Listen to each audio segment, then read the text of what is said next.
Assalamualaikum warahmatullahi wabarakatuh. Perkenalkan, nama saya Lutfi Aini. Nama saya Ira Nabiza. Nama saya Yuni Fadilasari. Nama saya Rizky Permatasari. Nama saya Nita Hujana. Kami dari kelas 12 MIPA 3. Kami di sini akan melakukan praktikum biologi pembelahan sel.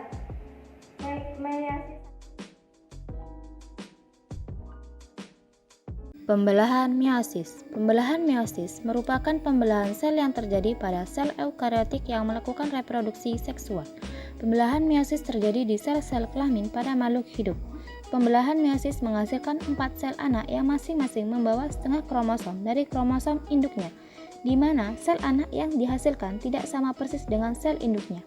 Pembelahan meiosis terjadi dari 2 tahapan, yaitu meiosis 1 dan meiosis 2. Berikut penjabarannya. Meiosis 1.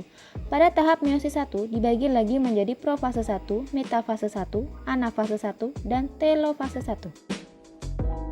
Interfase. Pada interfase, terjadi proses persiapan dan penimbunan energi oleh sel untuk melakukan pembelahan. Proses ini memerlukan waktu yang sangat lama dibandingkan fase lainnya. Selama interfase, inti sel nukleus dan anak inti sel nukleolus tampak terlihat jelas. Namun, kromosom pada sel tidak terlihat karena masih dalam bentuk kromatin, yaitu benang-benang halus yang tersusun atas molekul DNA, RNA, dan protein. Di bagian luar inti sel terdapat sentrosom, yaitu organel sel yang berfungsi untuk mempertahankan jumlah kromosom antara sel induk dan sel anak agar tetap sama selama pembelahan sel.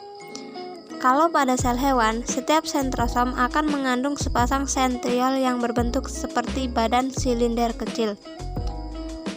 Tahap interfase terbagi menjadi 3, yaitu fase J1, gap pertama, fase S sintesis, dan fase J2, gap kedua.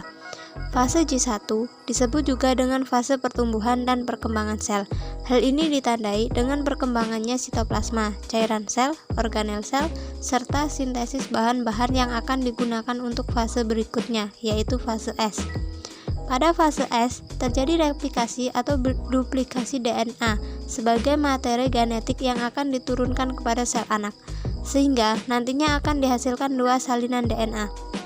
Fase terakhir, yaitu fase J2, replikasi DNA telah selesai. Terjadinya peningkatan sintesis protein sebagai tahap akhir persiapan sel untuk melakukan pembelahan. 2. Profase 1.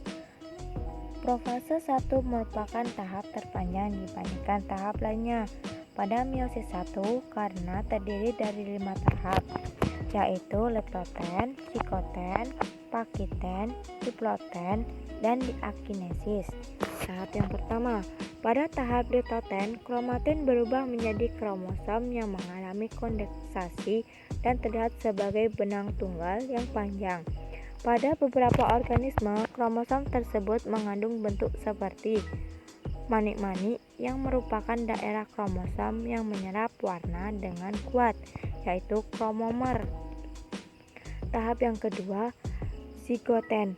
Pada tahap zigoten, stromosom membelah menjadi 2, kemudian bergerak menuju kutub yang berlawanan. Kromosom homolog yang berasal dari gamet kedua orang tua termasuk bagian kromomer saling berdekatan dan berpasangan atau disebut melakukan sinapsis. Tahap yang ketiga, pada tahap pakiten, tiap kromosom melakukan pegandaan atau replikasi menjadi 2 kromatid dengan stromer yang masih tetap menyatu dan belum membelah.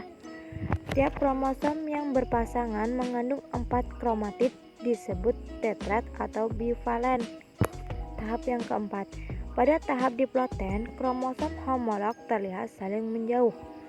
Saat kromosom homolog menjauh, terjadinya pelekatan bentuk X pada suatu tempat tertentu di kromosom yang disebut kiasma atau jamak atau kiasmata. Kiasma merupakan bentuk persilangan 2 dari 4 kromatid suatu kromosom dengan pasangan kromosom homolognya. Kiasma juga merupakan tempat terjadinya peristiwa pindah silang, crossing over, pada kromosom.